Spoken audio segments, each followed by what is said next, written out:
తెలంగాణలో ఎండలు దంచి కొడుతున్నాయి. రాష్ట్ర వ్యాప్తంగా 41 నుంచి 43 డిగ్రీల మధ్య ఉష్ణోగ్రతలు నమోదవుతున్నట్లు తెలుస్తోంది. 2 రోజుల పాటు రాష్ట్రానికి తీవ్రమైన ఎండలతో పాటు వడగాల్పుల హెచ్చరికలను ఐఎండీ జారీ చేసింది. ఉదయం 11 గంటల నుంచి సాయంత్రం 4 గంటల వరకు ప్రజలు బయటకు రావద్దని ఐఎండీ హెచ్చరించింది.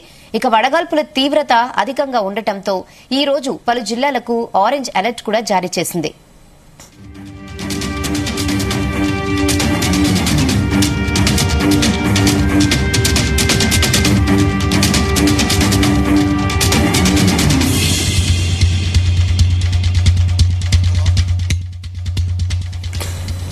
భద్రాద్రి కొత్తగూడెం, ఖమ్మం, నల్గొండ, సూర్యాపేట, వనపర్తి, జోగులాంబ, గద్వాల జిల్లాలకు వడగాల్పుల నేపథ్యంలో ఆరెంజ్ అలర్ట్ జారీ చేసింది ఐఎండీ.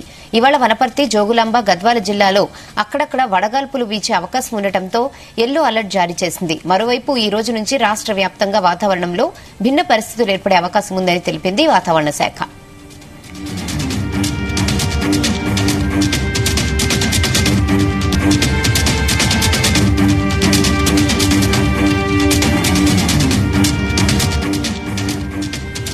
నేటి నుంచి రాష్ట్ర వ్యాప్తంగా 4 రోజులు రాష్ట్రానికి వర్ష సూచన ఉన్నట్లు ఐఎండీ పేర్కొంది.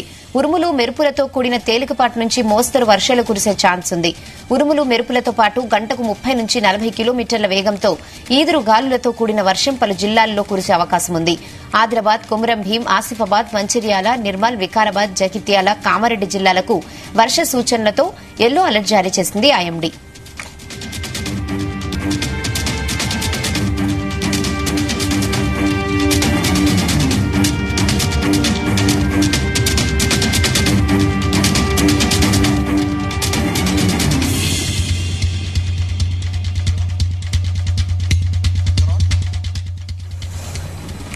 రేపు ఆదిలాబాద్, కొమురం భీం, ఆసిఫాబాద్, మంచిర్యాల, నిర్మల్, నిజామాబాద్, జగిత్యాల, కరీంనగర్, పెద్దపల్లి, జయశంకర్, భూపాలపల్లి, ములుగు, మెదక్, కామారెడ్డి జిల్లాల్లో అక్కడక్కడ ఉరుములు, మెరుపులతో కూడిన వర్షం పడనుంది. గంటకు 40 నుంచి 50 కిలోమీటర్ల ఈదురుగాలులతో వీస్తాయని వాతావరణ శాఖ తెలిపింది.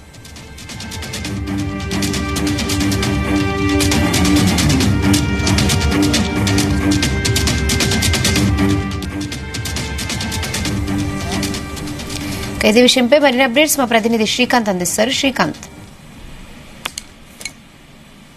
రెహానా ఏదైతే ఉందో కూడా తెలంగాణ రాష్ట్రంలో మొత్తం సాధారణ కన్నా కూడా ఎక్కువ ఉష్ణోగ్రత అయితే నమోదవుతుందని చెప్పొచ్చు. దాదాపుగా గత వారం రోజుల నుంచి కూడా చూసుకుంటే మాత్రం 41 డిగ్రీల నుంచి కూడా 43 డిగ్రీల సెల్సియస్ వరకు ఉష్ణోగ్రతలే నమోదవుతున్న నేపథ్యంలో కూడా ప్రజలు మాత్రం బయటకు వచ్చిన మాత్రం తీవ్ర ఇబ్బందులు ఎదుర్కొన్నటువంటి పరిస్థితి కనిపిస్తుంది. ఓవైపు ఎండ తీవ్రత ఉండటం, మరోవైపు వడగాల్పులు భారీగా వీస్తున్న నేపథ్యంలో కూడా ఒక్కరు కూడా బయటకు రానటువంటి సిచ్యువేషన్ కనిపిస్తుంది. అదేవిధంగా తెలంగాణ రాష్ట్ర వ్యాప్తంగా ఉన్నటువంటి అన్ని జిల్లాల ప్రాంతాల బట్టి పలు జిల్లాల కేంద్రాల్లో మాత్రం ఎల్లో అలర్ట్ అయితే జారీ చేస్తారని చెప్పొచ్చు. ఇందులో ప్రధానంగా చూసుకుంటే మాత్రం జయశంకర్, భూపాలపల్లి జిల్లా, అదేవిధంగా ములుగు జిల్లాతో పాటు భద్రాద్రి కొత్తగూడెం, ఖమ్మం, నల్గొండ, సూర్యాపేట, వనపర్తి, గజ్వల్ ఈ ప్రాంతంలో ఉన్నటువంటి జిల్లాలకు మాత్రం ఎక్కువ కూడా వడగాల్పులు వీసే అవకాశం ఉన్నట్టు కూడా వాతావరణ శాఖ మాత్రం హెచ్చరిక అయితే జారీ చేస్తున్న పరిస్థితి కనిపిస్తుంది. మరోవైపు ఏదైతే ఉందో ఇటువంటి ప్రజలు మాత్రం ఉదయం ఏదైతే వేకోజాము నుంచే ఆఫీస్కి వెళ్ళారు. అదేవిధంగా ఇతరత్ర కార్యక్రమాలు మాత్రం ఉదయం 10 గంటల లోపే చేసుకోవాలి. ఆ తర్వాతకి సూర్యుడు ఎక్కువగా ఎండ నేపథ్యంలో కూడా అందరూ మాత్రం ఇంటికే పరిమితం అవుతున్నారు. ఏదైనా అత్యవసర పని ఉంటే మాత్రమే బయటకు వెళ్ళాలి, లేకుంటే ఎట్టి పరిస్థితుల్లో కూడా బయటకు వెళ్ళొచ్చు. ఓవైపు వాతావరణ శాఖ అదేవిధంగా వైద్యులు కూడా సూచిస్తున్న సిచ్యువేషన్ కనిపిస్తుంది. మరోవైపు ఎక్కువ కూడా చిన్నపిల్లలు, వృద్ధులు మాత్రం తీవ్ర ఇబ్బందులు ఎదుర్కొంటారని చెప్పొచ్చు. ఎందుకంటే ఇటు వడగాల్పులు రావడం, అదేవిధంగా వాటిని తట్టుకోలేకపోవడంతో కూడా తీవ్ర ఇబ్బందులు ఎదుర్కొంటున్నారు. ఈ నేపథ్యంలో కూడా ఏదైతే ఉందో కూడా అత్యవసర పని ఉంటే మాత్రమే బయటకు వెళ్ళాలి, లేకుంటే ఎవరు వెళ్ళొద్దని చెప్పి సూచిస్తున్నారు. మరోవైపు ఇక్కడ ఉన్నటువంటి సాయంత్రం పూట కూడా సుమారుగా 6 గంటల వరకు కూడా ఎండ తీవ్రత అలాగే ఉండటం, అదేవిధంగా వడగాల్పుల నేపథ్యంలో ప్రజలు తీవ్ర ఇబ్బందులు ఎదుర్కొంటున్నారు. అదేవిధంగా రాత్రిపూట కూడా వేడిగాల్పులు రావడంతో కూడా ప్రజలు మాత్రం తీవ్ర ఇబ్బందులు ఎదుర్కొన్నటువంటి పరిస్థితి కనిపిస్తుంది. ఇదే ఇంకా కొద్ది రోజుల పాటు ఇదే ఉష్ణోగ్రతలు నమోదయ్యే అవకాశం ఉంటుంది కాబట్టి ప్రజలు మాత్రం తీవ్ర బయటికి రావద్దు, తీవ్ర ఇబ్బందులు ఎదుర్కొనే అవకాశం ఉంటుంది కాబట్టి అదేవిధంగా ముఖ్యంగా ఉన్నటువంటి వడదెబ్బ తలిగే అవకాశం ఉంటుంది కాబట్టి ఎప్పటికప్పుడు కూడా వాటర్ ఎక్కువ తీసుకోవాలి. అదేవిధంగా పండ్ల రసాలతో పాటు వివిధ శీతల పానీయాలు కూడా తీసుకోవాలని చెప్పి సూచిస్తున్న పరిస్థితి కనిపిస్తుంది. Okay Srikanth, thanks for the updates.